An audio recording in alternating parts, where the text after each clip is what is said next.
everyone, and welcome to Wild Dog and Dragon podcast. And just so you folks know, this is brand new to us. We have never done a podcast, so I'm going to apologize up in front. We're probably going to make mistakes. We might stutter a little bit. We might have to backtrack and say something over again, but anyway, we're going to do the best we can, and we will be learning as we go along. And so each podcast, will be better and be different. So anyway, I just wanted you folks to know that. But I am Ronnie Gregory, and I am the team photographer for Shelly WildDog Garber and her car Dragon. And we're out here today to shoot this first podcast as an introduction, just to give you folks an idea of what we're doing and then what this podcast is going to be about. And it's going to be all about drag racing. And that's what Shelly's going to be talking about today. And say, this is Shelly, Wild Dog. And, I'm going to turn things over to her and let her talk a little bit about drag racing and, what her feelings are about it and how she feels about when she gets behind the wheel of Dragon. I've always kind of been curious about that. I haven't really had a chance to talk to her, and so I want to, find out about that, because I think I would be scared to death, and I don't think my foot would go down on that accelerator. But anyway, before I turn it over to Shelly, I want to just, explain to you folks how I originally came to know Shelly, and we've gone back years. And we figured it out probably, in the early 2000s. Back in 2000 to 2004, we went to college together. Yeah, and that's, I first met her out there at college. I went back to school to finish my degree in electronics, and I met Shelly out there, and we actually had a little group. There's a couple of other guys that we were close to. And we had a little group, and I tell you what, if it wasn't for that group, and especially Shelly, I probably would not have made it through electronics. But anyway, so that's how I met her, and I've known her ever since, and she's been a great friend. And then I just happened to run into her out here at the drag strip one day. I'm also the photographer for Twisted Racing. It's my wife's cousin. And he drives out here, but Shelly happened to come by one day when I was sitting out there talking with Donnie McGee. And then she said hi, and I go, my God, Shelly. And I think that's the first time I seen her since I don't know when. But one thing led to another, and every time I went out there to photograph Donnie, I would go by and talk with Shelly, and then I ended up becoming her photographer. And it's been great, so I love it. And now we're going to be trying a podcast. So anyway, Shelly, I'm going to turn it over to you, and then, if you don't mind, tell us a little bit about what you've done since we graduated from college. I have, I've been doing a lot of things since college, a lot of different hats. I taught out at the college for almost 10 years, teaching electronics, as well as computers and how to use your Microsoft programs. I really enjoyed that, to watch the kids, or the college adults, go from what the heck are you talking about to seeing the light bulb come on.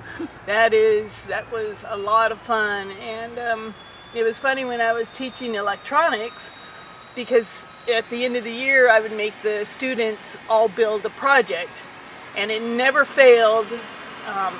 One student out of every class that I taught in there set the classroom on fire. I could not believe it. We always had a fire in the classroom, lots of excitement. A lot of you that may live here in Redding, California, you might have seen one of the projects displayed at, it was displayed at Circuit City, and it was also displayed in the mall, but it was an electronic Christmas tree, and it was a lot of fun getting that built. We found a lot of old motherboards and stuff, and just put it all together. It was an amazing project. In fact, there was 3 students that helped build that, and they had a fire on that one. we had to put it out, and we figured out what had to be done, and so it wouldn't catch fire again. But unfortunately, it did catch fire at the mall, and they asked us to remove it, but Circuit City said, yeah, bring it on over. So I really enjoyed that, but in the meantime, after that, I did a lot of other side jobs. I was phone repair and electronics and security guard and armor guard and carpenter. I wore a lot of different hats since then. That's pretty much about it. Yeah, so you're a jack of all trades, basically. Pretty much, I am. My dad told me when I was younger that you don't want to take just a piece of the pie. Take the whole pie. He said, because you never know, at one point in time, your job may not be around anymore. So learn different things so you can go wherever you need to go. And that has helped me, because jobs were scarce and they were hard to get by, but because I had all these different backgrounds, I was able to pick up a job doing something. Good. Before we go any further, we need to apologize to you again. We're filming out here at the Redding Motorsports Park. I still know it as Redding Dragon, but you can see the gate behind us. But they're right next to the airport, and so we're going to have to work around these helicopters and airplanes that are taking off. So anyway, so if it gets too loud, we may have to stop and then just wait until they leave and then carry on. Anyway, all right. Well, that's good to know, because I was curious what you were doing after we graduated from college. So now, explain to us, how did you become involved in drag racing? That's kind of funny. I love old cars, and I went to car shows all the time. Well, there was a car show being held here in Anderson, and I just happened to go there, and I was taking photographs because I myself love to do photography work. And I fell in love with this one car that I saw there, and the people were really nice, and they let us sit in the car, and they saw my camera hanging around my neck, and they were like, hey, how would you like to come out and be our PR at the drag strip? We'll pay your way in and stuff, and you come take photos of the car. And then when we go do these sites where we sit and talk to other people, he goes, you can do photos of people that want to sit in the car and have their picture taken with the car. I said, sure, why not? Well, halfway through the season, they're all trying to get me to go drag racing. And I'm all, no. I said, my vehicle needs to get me to and from. I said, I cannot be breaking my vehicle down. And one day I had them all out for a barbecue, and I'm walking them around my property, and they're all, well, why don't you race that? And I'm like, what? And this is when I started racing my sandrail, and I named her Speedy. Because she was very, very slow. When I first started racing with that car, I was running 19.1 seconds in a quarter mile. Is that That's slow? Okay. I'm almost at the break to where I can't race it on the track because it is too slow. I believe the cutoff was 20 seconds. And if you go slower than 20 seconds, they won't let you run it down the track. That's it. So I got up the nerve at the end of 2012 and took it down the track here. And my first run, that's all it took, was one run, and I was hooked. I said, I have got to compete. Yeah, I'm a very competitive person.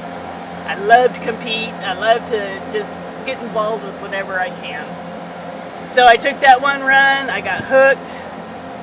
I came back the next year in 2013. I did my first competition race, and I took the championship. All right. Good for you. It was awesome. I never thought that I could do it, but it was called the NASA Quick 8, and they take all the slower bugs, which would be mine. It was 8 seconds or slower. They all raced each other down to one person, and I won that category. And then they take all the fast bugs, so 8 seconds or faster, and the winner of that one, and then we had to go head to head for the championships, and I ended up beating them in the championships. Good for you. And this is your first time out? That was my first time out. My goodness, wow. So I won a lot of money that race, and figured, you know what, I want to go faster. And I made some changes to my car. I got rid of the front brakes and went to spindles.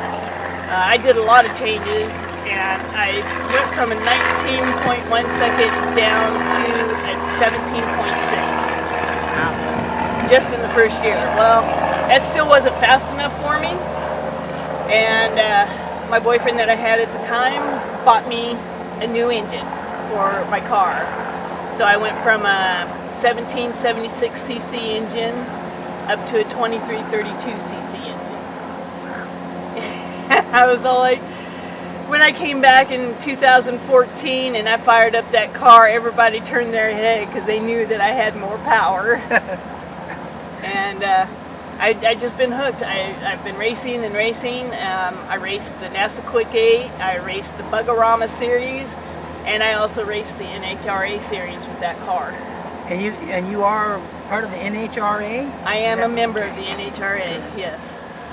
So after several years of racing this car, my last race I blew up the engine and went a couple years without racing, and my husband now gave me his car to race, and that's Dragon, and that's where I'm at now. Oh, so that's how you got Dragon. That's how I got Dragon. Yeah. So yeah, Dragon's not here today, but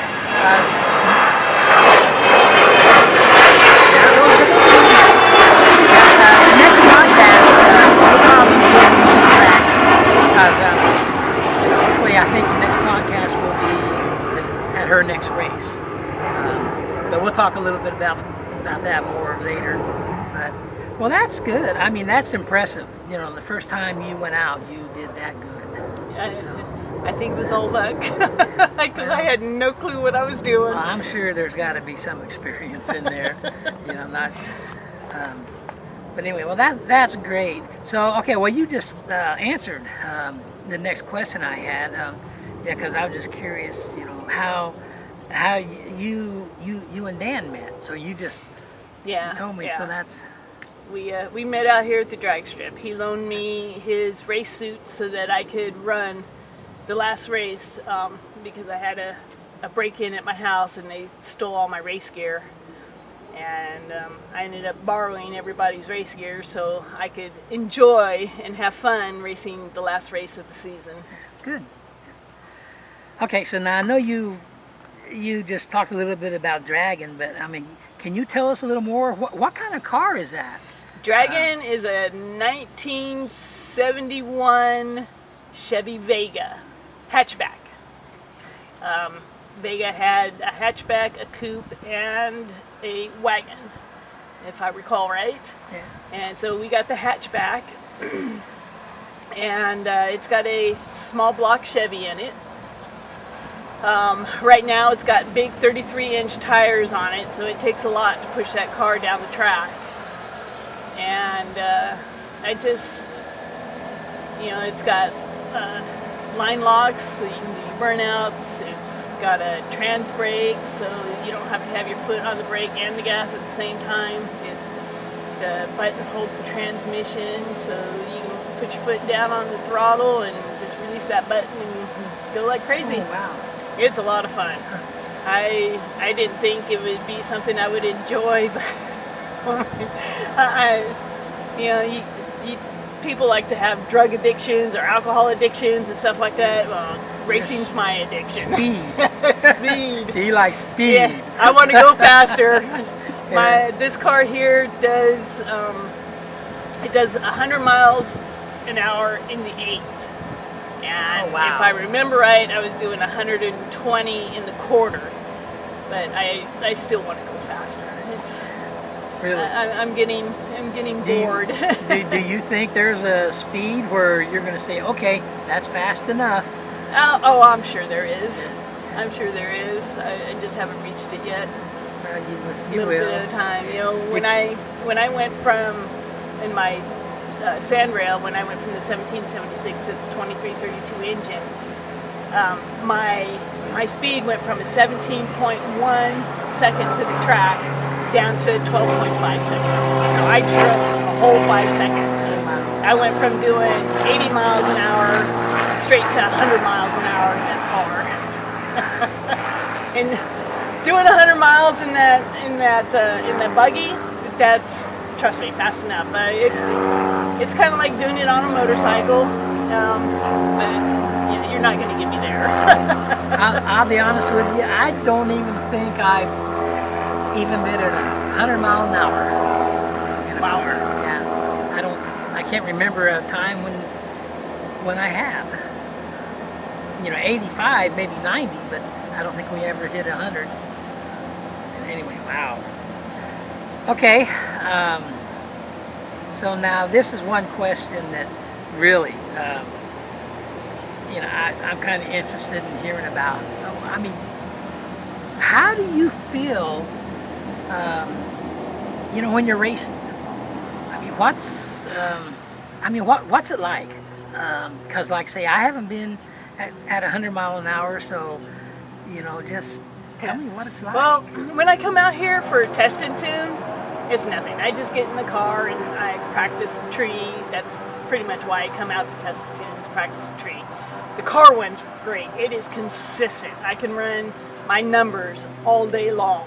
I don't have a problem with that, but it's cutting that tree so that I can have a good light to beat my partner. Now, when it comes to eliminations and competition, oh yeah, that's another story. I get the jitters really bad. I get nervous because I'm afraid I'm not going to cut that light, or I'm going to cut a red light and lose. But that's competition, and that's something that also gives me a lot of adrenaline because I love to compete. And when you get in that car and you do the burnout, and I start to go up to the line, before I get to my lights, I stop, I check all my things, make sure I'm back into first gear, because a few times I've been still in second gear and your trans brake won't work in second gear. And I take a deep breath and I exhale out nice and slowly, and then I creep up to the line. And I have a cadence that I count the lights down with to help me leave at a good time, a competitive time on the light. And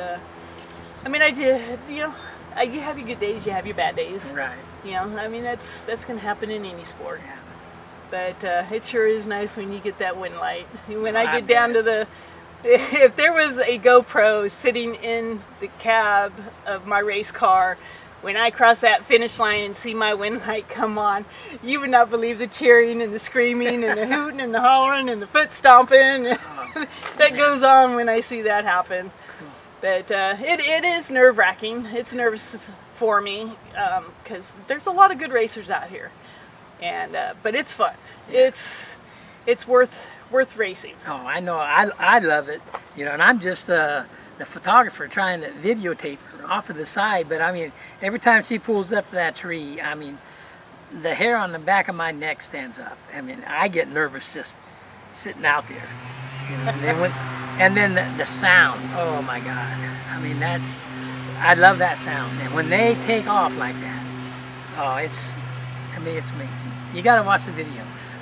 And she does have a website, where, she has these videos posted. I can't think of the name of the website now. I think it's our WildDog at wixsite.com or something like that. But maybe the next podcast, we'll have that information, the exact website address. But you need to go check that out. Well, very good, Shelly. Well, there you have it. Shelly, WildDog